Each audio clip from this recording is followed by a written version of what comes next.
Hello বন্ধুরা, সবাই ভালো আছো তো? আজ তোমাদের কাছে আবার এক গল্প নিয়ে এলাম। সেই কল্পবিজ্ঞানের গল্প, প্রফেসর শঙ্কুকে নিয়ে লেখা, যেটা স্রষ্টা ছিলেন সত্যজিৎ রায়। সেই প্রফেসর শঙ্কুর ডায়েরি থেকে আজকে আর একটা গল্প শোনাবো তোমাদের। গল্পটার নাম প্রফেসর শঙ্কু ও ম্যাকাও। শুরু করছি প্রফেসর শঙ্কু ও ম্যাকাও। ৭ই জুন। বেশ কিছুদিন থেকেই আমার মন মেজাজ ভালো যাচ্ছিল না। আজ সকালে একটা আশ্চর্য ঘটনার ফলে আবার বেশ উৎফুল্ল বোধ করছি। আগে মেজাজ খারাপ হওয়ার কারণটা বলি। প্রফেসর গজানন তরফদার বলে এক বৈজ্ঞানিক কিছুদিন আগে আমার সঙ্গে দেখা করতে এসেছিলেন। ভদ্রলোক যাবেন হাজারিবাগ। আমার নাম শুনে আমার বই টই পড়ে এসেছিলেন আমার সঙ্গে আলাপ করতে এবং আমার ল্যাবরেটরিটা দেখতে। এর আগে অন্য কোনো বৈজ্ঞানিক যে আসেননি তা নয়, প্রায় সব দেশের বৈজ্ঞানিকেরাই ভারতবর্ষে এলে আমার ল্যাবরেটরিটা একবার ঘুরে দেখে যান। এক নরওয়েজীয় প্রাণীতত্ত্ববিদ তো প্রায় ১ মাস কাটিয়ে গিয়েছিলেন আমার এখানে। কিন্তু এ লোকটি যেন একটু অন্যরকম।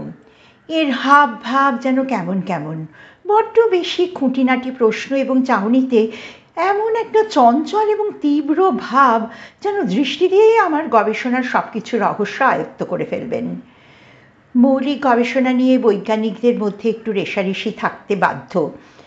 আমি যেসব তথ্য বছরের পর বছর চিন্তা করে অঙ্ক কষে মাথার ঘাম পায়ে ফেলে আবিষ্কার করেছি, তা কেউ এক প্রশ্নের জবাবেই সব জেনে ফেলবে, এটা আশা করাটা অন্যায়। অথচ ভদ্রলোক যেন সেই রকমই একটা মতলব করে এসেছেন। আমার চেহারা দেখে আমাকে বোধহয় নিরীহ গোবেচারা বলেই মনে হয়। নইলে সরাসরি এসব প্রশ্ন করার সাহস হয় কি করে? আর প্রশ্ন করলেও তার জবাব পাওয়ার আশা করেন কি করে? আমি আবার সেই সময়টা একটা আশ্চর্য ওষুধ নিয়ে গবেষণা করছিলাম। সে ওষুধটা খেলে যে কোনো প্রাণী অদৃশ্য হয়ে যাবে।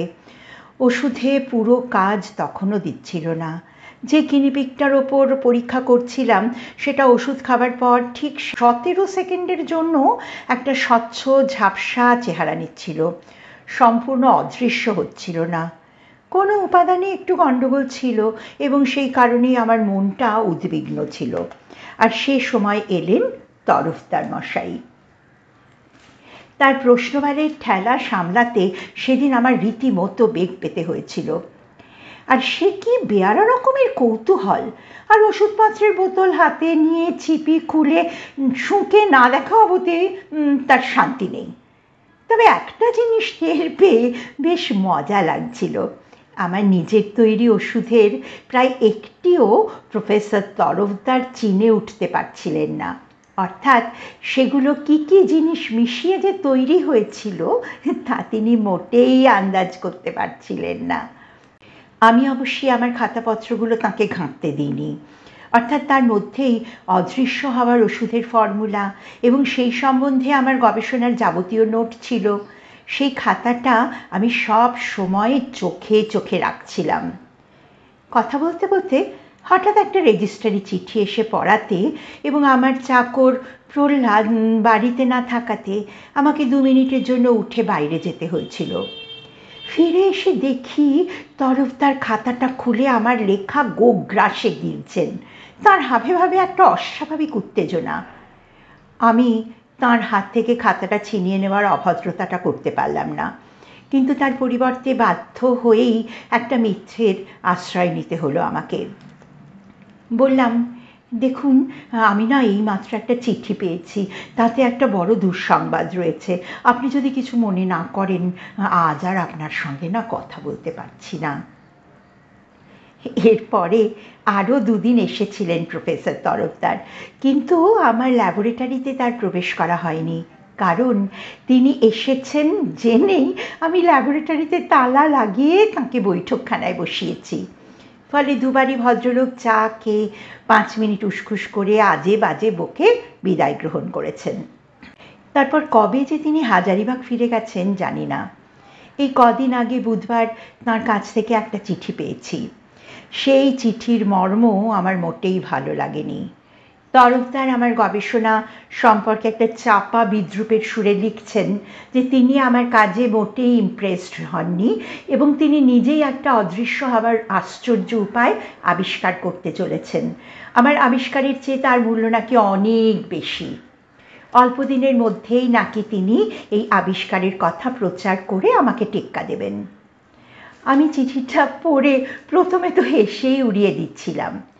তারপর হঠাৎ একটা খটকা লাগলো যে 2 মিনিট তরফদার আমার খাতা খুলে দেখার সুযোগ পেয়েছিলেন, তার মধ্যে তিনি কি আমার ফর্মুলা সব কণ্ঠস্থ করে ফেলেছেন এবং সেটার ভিত্তিতেই কি তিনি নিজে কাজ করে খোদার ওপর খোদকারি করতে চলেছেন?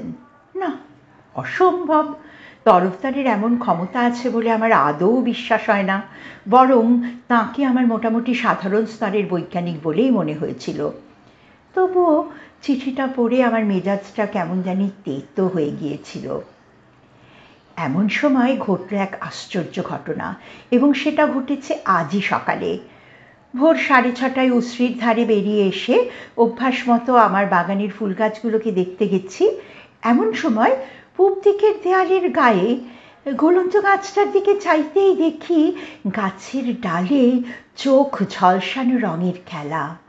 কাছিয়ে দেখি এক অতিকায় সুন্দর ম্যাকাও পাখি গাছটার একটা ডালে বসে আমার দিকে চেয়ে আছে। ম্যাকাও কাকাতুয়া জাতীয় পাখি, কিন্তু আয়তনে কাকাতুয়ার চেয়ে প্রায় 4 গুণ বড়। এর আদি বাসস্থান দক্ষিণ আমেরিকা। এত রঙের বাহার পৃথিবীতে আর কোনো পাখির আছে বলে মনে হয় না। দেখলে মনে হয় প্রকৃতির যেন রামধনুর 7টি রং নিয়ে খেলা করতে করতে খেয়াল বসে পাখিটির গায়ে তুলির আঁচড় কেটেছেন। এ পাখি ঘরে রাখলে ঘর আলো হয়ে যাবে। কিন্তু আমার বাগানেও এলো কি করে? আর গাছ থেকে উড়ে এসে আমার কাঁধে বসবে, সেটাই বা কেন? কেন এ পাখি তা করবে? যাই হোক, ইনি আমার পোষা না হলেও আমার কাছে থাকতে এর কোনো আপত্তি হবে বলে মনে হয় না। আমি ম্যাকাওটিকে কাঁধে নিয়ে বাড়ির ভেতর চলে এলাম। তারপর আমার ল্যাবরেটরিতেই সেটাকে রাখবার ব্যবস্থা করলাম। ল্যাবরেটরিতেই আমার অধিকাংশ সময় কাটে। পাখিটাকে চোখে চোখে রাখার সুবিধা হবে। একবার মনে হয়েছিল যে আমার ওষুধপত্রের উৎকট গন্ধে হয়তো এর আপত্তি হবে, কিন্তু সে টু শব্দটি করল না। আমার বিড়াল নিউটন 2-1বার ফ্যাঁস-ফোঁস করেছিল, কিন্তু পাখির দিক থেকে কোনো রকম বিরক্তি বা শত্রুতার লক্ষণ না দেখে সে চুপ করে গেল। কিছুদিন পরে হয়তো দেখব পরস্পরের মধ্যে বেশ বন্ধুত্বই হয়েছে। সকালে 2টো ক্রিম ক্র্যাকার বিস্কুট খেয়েছে পাখিটা। তারপর তার উপযুক্ত খাদ্যের ব্যবস্থা করেছি। প্রহ্লাদ প্রথমে যেন হকচকিয়ে গিয়েছিল, তারপর সেও পাখিটাকে মেনে নিয়েছে। আমার বিশ্বাস কয়েকদিনের ভেতর প্রহ্লাদও পাখিটাকে আমার মতন ভালোবেসে ফেলবে। আজ ল্যাবরেটরিতে কাজ করতে করতে অনেকবার পাখিটার দিকে চোখ পড়ে গেছে। প্রতিবারই দেখেছি যে সে এক দৃষ্টে আমার দিকে চেয়ে আছে। কার পাখি কোত্থেকে এলো কে জানে। 19শে জুন। আজ এক অদ্ভুত ঘটনা। গিনিপিগের খাঁচা থেকে টেবিলে এনে ওষুধের বোতল হাত দিয়ে নামিয়ে রাখছি, এমন সময় হিঁড়ে কর্কশ গলায় প্রশ্ন এলো, কি করছ? আমি চমকে এদিক ওদিক চেয়ে ম্যাকাওটার দিকে চাইতে সেটার ঠোঁটটা নড়ে উঠল। কি করছ? কি করছ? আমি তো অবাক। এ যে কথা বলে, শুধু কথা নয়, এমন স্পষ্ট কথা পাখির মুখে আমি কখনোই শুনিনি। আমি কিছুক্ষণ ফ্যাল ফ্যাল করে ম্যাকাওটার দিকে তাকিয়ে রইলাম। তারপর পাখিটার মুখ থেকে একটা শব্দ বেরোলো, যেটা খ্যাঁক খ্যাঁক হাসি ছাড়া আর কিছুই হতে পারে না। আমার হাতের বোতলটা হাতেই রয়ে গেল। তারপর দেখি ম্যাকাওটার ঠোঁট আবার নড়ছে।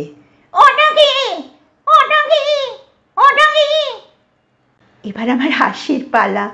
ম্যাকাওটা জানতে চায় বোতলে কি আছে। আমার হাসি শুনে ম্যাকাও মশাই যেন একটু গম্ভীর হয়ে গেলেন। তারপর গলার স্বরটা আর একটু কর্কশ করে বললেন, হাসির কি, হাসির কি, হাসির কি। না, একে সিরিয়াসলি না নিলে বোধ হয় ইনি অসন্তুষ্ট হবেন। আমি গলাটা খাঁকড়ে নিয়ে বললাম, এতে ওষুধ আছে, সেটা যে খাবে সে অদৃশ্য হয়ে যাবে।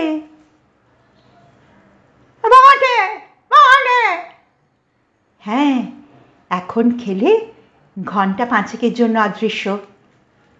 অনুপানে তফাৎ করলে সময় বাড়ানো কমানো যেতে পারে। ম্যাকাওটা কিছুক্ষণ চুপ করে একটা শব্দ করল, সেটা ঠিক মানুষের গম্ভীর গলায় বলার মতো শোনালো। তারপর আবার প্রশ্ন এলো, কি ওষুধ, কি ওষুধ? আমি কোনো মতে হাসি চেপে বললাম, এখনো নাম দিইনি, কি কি মিশিয়ে তৈরি সেটা বলতে পারি। এক্সট্রাক্ট অফ গর্গনাসাস, প্যারাইনাম পোটেন্টেড, সোডিয়াম বাইকার্বনেট, বাবুইয়ের ডিম ও গ্যাদালের রস আর টিংচার আয়োডিন। ম্যাকাও এবার চুপ। দেখলাম সে এক দৃষ্টে ল্যাবরেটরির মেঝের দিকে চেয়ে আছে। আমি এবার বললাম, তুমি এমন আশ্চর্য কথা কোথা থেকে শিখলে, শিখলে কি করে? ম্যাকাও নির্বাক। আমি আবার বললাম, কি করে শিখলে? একবার মনে হলো ম্যাকাওয়ের ঠোঁটটা নড়ে উঠল, কিন্তু কথা বেরোলো না। পড়ে পাওয়া এই বিচিত্র পাখি যে আবার কথা বলতে পারবে এ তো ভাবাই যায়নি। এটা একেবারে ফাউ। 22শে জুন। আজ এই আধ ঘন্টা আগে রাতের খাওয়া শেষ করে ল্যাবরেটরির দিকে যাচ্ছি ঘরটায় তালা দেব বলে। এমন সময় দরজার মুখটাতে আসতেই একটা বিড়বিড় করে কথা বলার শব্দ পেলাম। এটা ম্যাকাওটারই কথা, কিন্তু আস্তে আস্তে চাপা গলায় কথা বলছে সে। আমি পা টিপে টিপে দরজার কাছে গিয়ে কান পাততেই কথাটা স্পষ্ট হয়ে এলো। এক্সট্রাক্ট অফ অর্গানাসাস, প্যারাইনাম পোটেন্টেড, সোডিয়াম বাইকার্বনেট, বাবুইয়ের ডিম, গ্যাদালের রস, টিংচার আয়োডিন। আমি দাঁড়িয়ে দাঁড়িয়ে 10 বার এই নামের আবৃত্তি শুনে তারপর গলা খাঁকড়িয়ে ল্যাবরেটরিতে ঢুকে বললাম, গুড নাইট। ম্যাকাও তার আবৃত্তি থামিয়ে কয়েক সেকেন্ড আমার দিকে চেয়ে থেকে বলল, বুয়েনা নোচে, অর্থাৎ গুড নাইটের স্প্যানিশ অনুবাদ। এর আদি বাসস্থান যে সত্যিই দক্ষিণ আমেরিকা সে বিষয়ে আর কোনো সন্দেহ রইল না। ল্যাবরেটরিতে যখন তালা লাগাচ্ছি তখন শুনতে পেলাম আবার আবৃত্তি শুরু হয়েছে। আমি অত্যাশ্চর্য পাখির বাকশক্তি এবং স্মরণশক্তির কথা ভাবতে ভাবতে ওপরে চলে গেলাম। 24শে জুন। আজ বড় দুঃখের দিন। আমার প্রিয় ম্যাকাও পাখিটি উধাও হয়েছেন। উধাও মানে অদৃশ্য নয়, অর্থাৎ আমি তার ওপর কোনো বৈজ্ঞানিক পরীক্ষা করিনি। সে সত্যি সত্যি কোথায় যেন চলে গেছে। এটা তার হঠাৎ আবির্ভাবের মতোই রহস্যজনক। সকালে ল্যাবরেটরির দরজা খুলে দেখি উত্তর দিকের জানালার পাশে রাখা লোহার দাঁড়টা খালি। পাখিটার ওপর আমার এতই বিশ্বাস ছিল যে তাকে চেন দিয়ে বেঁধেও রাখিনি। আমার স্পষ্ট মনে আছে যে জানলাটায় আমি নিজের হাতে ছিটকিনি লাগিয়েছিলাম। এখন দেখি জানলাটা খোলা। গলাদের ফাঁক দিয়ে কসরত করে বেরিয়ে যাওয়া পাখিটার পক্ষে অসম্ভব নয়, কিন্তু ছিটকিনিটা খুলল কে? তাহলে কি ম্যাকাও বাবাজি তাঁর বিরাট ঠোঁট দিয়ে নিজেই এ কর্ম করেছেন? কিন্তু এত পোষা পাখি, খাদ্য বা যত্নেরও তো কোনো অভাব ছিল না। সে পাখি পালাবে কেন? আমার মনটা খারাপ হয়ে গেল। একটা টকটকে লাল পালক পড়েছিল জানলার কাছে মেঝেতে। আমি সেটাকে যত্ন করে তুলে রেখে দিলাম। তারপরে ল্যাবরেটরি বন্ধ করে দোতলায় এসে চুপ করে শোবার ঘরের জানলার ধারে আমার বেতের চেয়ারটায় বসে রইলাম। বিকেলে আমার প্রতিবেশী অবিনাশবাবু এসেছিলেন। চা খেতে খেতে এমন বকবক শুরু করলেন যে একবার ইচ্ছে হলো আর এক পেয়ালা চা অফার করে তার সঙ্গে নতুন নতুন ওষুধ মিশিয়ে তাকে একটু শিক্ষা দিই, কিন্তু সেটার আর প্রয়োজন হলো না। ভদ্রলোক যেন আমার মেজাজের কথা অনুমান করেই নিজেই বিদায় নিয়ে চলে গেলেন। শুধুমাত্র পাখির রহস্যের সমাধান হলো না বলে নয়, পাখিটার ওপর সত্যি মায়া পড়েছিল, তাই আমার মনের এই অবস্থা। কাল থেকে আবার ওষুধটা নিয়ে পড়তে হবে। আমি জানি একমাত্র কাজই আমার এই বন্ধু বিচ্ছেদের দুঃখ ভুলতে সাহায্য করবে। 21শে জুলাই। আজকের ঘটনা যেমনই রোমাঞ্চকর তেমনই অবিশ্বাস্য। কজন বৈজ্ঞানিকের জীবনে এমন সব চিত্তাকর্ষক ঘটনা ঘটেছে জানতে ইচ্ছে করে। কদিন থেকেই বৃষ্টি হবার ফলে একটু ঠান্ডা পড়েছিল। উশ্রির ধারে সকালটায় বেশ আরাম বোধ করছিলাম, তাই বোধ হয় বেড়ানোর মাত্রাটা আজ একটু বেশি হয়ে গিয়েছিল। বাড়ি যখন ফিরছি তখন প্রায় 7টা বাজে। প্রহ্লাদের তখনও বাজার থেকে ফেরার কথা নয়, তাই বাড়ির কাছাকাছি এসে সদর দরজাটা খোলা দেখে মনে কেমন জানি একটা খটকা লাগলো। তাড়াতাড়ি এগিয়ে গিয়েই বুঝতে পারলাম যে তালাটা স্বাভাবিকভাবে খোলা হয়নি, কোনো বৈজ্ঞানিক উপায়ে উত্তাপের সাহায্যে গলিয়ে সেটাকে খোলা হয়েছে। আমার বুকের ভিতরটা ধড়াস করে উঠল। দৌড়ে বাড়ির ভিতর গিয়ে প্রথমেই চোখ পড়ল নিউটনকে। সে বৈঠকখানার এক কোণে সজারুর মতো লোম খাঁড়া করে দাঁড়িয়ে আছে। নিউটনের এমন সন্ত্রস্ত ভাব আমি আর কোনোদিন দেখেছি বলে মনে পড়ে না। আবার একটা শব্দ শুনলাম আমার ল্যাবরেটরির দিক থেকে। কে যেন আমার জিনিসপত্র নিয়ে ঘাটাঘাটি করছে। আমি ঊর্ধ্বশ্বাসে ছুটে গিয়ে ল্যাবরেটরিতে ঢুকেই এক আশ্চর্য দৃশ্য দেখলাম। আমার ফ্লাস্ক, রিটর্ট, টেস্ট টিউব ইত্যাদি গবেষণার যাবতীয় সরঞ্জাম সব চারিদিকে ছড়ানো, আলমারি খোলা, বইপত্র সব ধুলোয় লুটোপুটি, ওষুধের বোতল খোলা অবস্থায় টেবিলে পড়ে তার থেকে ওষুধ বেরিয়ে টেবিলের গা বেয়ে চুঁইয়ে টপ টপ করে মেঝেতে পড়ছে। পর মুহূর্তেই আর একটা দৃশ্য চোখে পড়ল। আমার একগোছা নোটসের খাতা শূন্যে এদিক ওদিক ঘোরাফেরা করতে করতে হঠাৎ জানলার দিকে উড়ে গেল। জানলার শিকগুলোকে দেখি গলিয়ে খুলে ফেলা হয়েছে।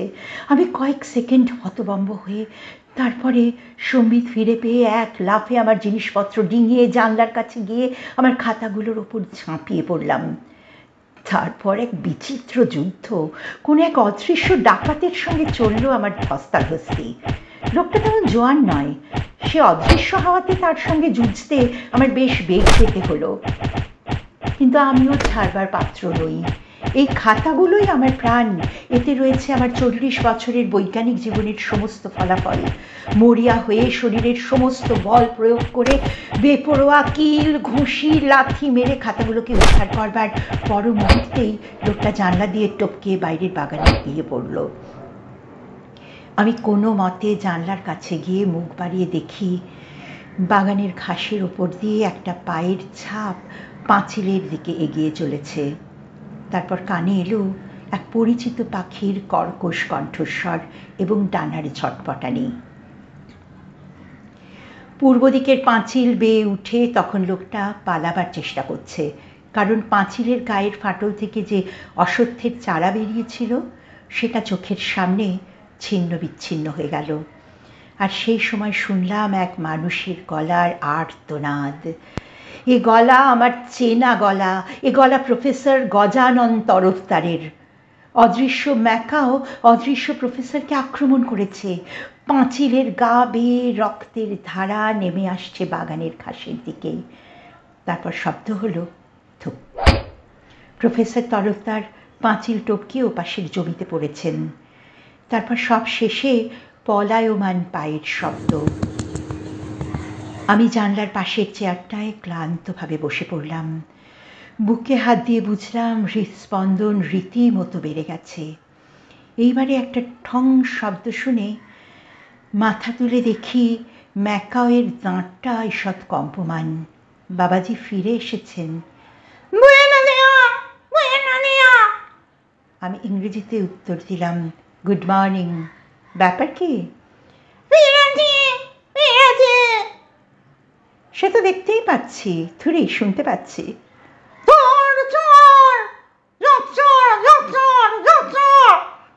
কে? তাকে তুমি চিনলে কিভাবে? ম্যাকাও যা বলল তাতে এক আশ্চর্য কাহিনী প্রকাশ পেল। তরফদার গিয়েছিলেন ব্রাজিলে বছরখানেক আগে। সেখানে এক সার্কাস থেকে এই পাখিটি তিনি নিয়ে আসেন, তাও চুরি করে। 17টি বিদেশি ভাষা জানা অলৌকিক স্মৃতিশক্তি সম্পন্ন এই ম্যাকাওটিকে নিয়ে সেই সার্কাসে খেলা দেখাতো এক বাজিকর। কাজেই তার বুদ্ধি ও বাকশক্তির ব্যাপারে তরফদারের কোনো কৃতিত্ব নেই, যদিও ম্যাকাও বাংলা শিখেছে তরফদারের কাছেই। তরফদার পাখিটিকে আমার গোলঞ্চ গাছের ডালে রেখে যান, যাতে সে আমার সঙ্গে থেকে আমার ফর্মুলা সংগ্রহ করে তারপর তাঁর কাছে গিয়ে তাঁকে সেই ফর্মুলা বলে দেয়। অদৃশ্য হবার ওষুধের উপাদানগুলি ম্যাকাওটির কাছ থেকে জেনে নিয়ে তারপর তাই দিয়ে 10 ঘন্টা অদৃশ্য থাকবার মতো একটা মিক্সচার তৈরি করে সেটা পান করে তরফদার নিজেকে অদৃশ্য করে ফেলেন। সেই সময় ম্যাকাওটি তরফদারের হাবভাব লক্ষ্য করে বুঝতে পারে যে তিনি এবার তাঁর পোষা পাখিটিকে হত্যা করবার ফন্দি করছেন। কারণ তার হয়তো ভয় হয়েছে যে পাখিটি ভবিষ্যতে অন্য কোনো বৈজ্ঞানিকের কাছে ফর্মুলাটি ফাঁস করে দিতে পারে। অদৃশ্য তরফদারের আলমারি খুলে যখন তরফদার তার বন্দুক এবং টোটা বার করে এবং সেটা বেরিয়ে আসে, সেই সময় ম্যাকাওটি আত্মরক্ষার আর কোনো উপায় না দেখে ঠোঁটের এক কামড়ে ওষুধের বোতলটি খুলে ফেলে ঢকঢক করে খানিকটা ওষুধ গিলে ফেলে অদৃশ্য হয়ে যায়। তরফদার এদিক ওদিক গুলি চালিয়ে ঘরের দেওয়াল ক্ষতবিক্ষত করা ছাড়া আর কিছুই করতে পারেননি। তারপর সেই অদৃশ্য অবস্থাতেই গাড়ি চালিয়ে তরফদার হাজারিবাগ থেকে গিরিডি চলে আসেন। গাড়ির পিছনের সিটেই যে ম্যাকাওটি বসেছিল তিনি টেরই পাননি। গিরিডি পৌঁছে গাড়িটাকে একটু দূরে রেখে তারপর শেষ রাত্রির থেকে আমার বাড়ির কাছেই একটা ঝোপের আড়ালে ওত পেতে বসে থাকা এবং আমিও প্রহ্লাদ বাড়ি থেকে বেরিয়ে গেলে ডাকাতির তোড়জোড়। আমি জিজ্ঞেস করলাম, ডাকাতির সময় তুমি কোথায় ছিলে? বাইরে বাইরে তোমার কাছে। তারপর? ও বেরোলেই ধরলাম চোর চোর চোর চোর। আর আমি? ভালো ভালো, এখানেই থাকবো। বেশ তো, থাকো না। আর কোনো বৈজ্ঞানিকের সঙ্গে দোস্তি নেই তো? আমার ফর্মুলা অন্যের কাছে পৌঁছবে না তো? ম্যাকাও আবার সেইভাবে অট্টহাস্য করল। জিজ্ঞেস করলাম, ওষুধ কটায় খেয়েছো? বটে, এখন তো 8টা বাজে, 10 ঘন্টা তো হয়ে এলো।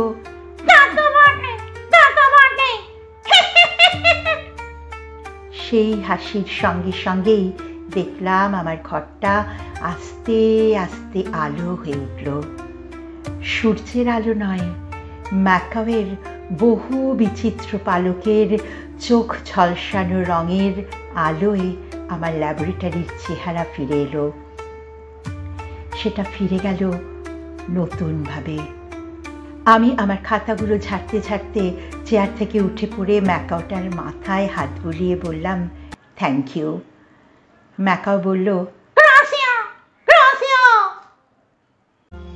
রারো অডিও ভিজুয়াল চ্যানেলে এতক্ষণ তোমরা শুনছিলে প্রফেসর শঙ্কু এবং দক্ষিণ আমেরিকা জাত 17 রকমের ভাষা জানা ম্যাকাও পাখির গল্প। আশা করি তোমাদের ভালো লাগলো। তবে তোমরাই জানিও তোমাদের কেমন লাগলো। সবাই খুব ভালো থেকো।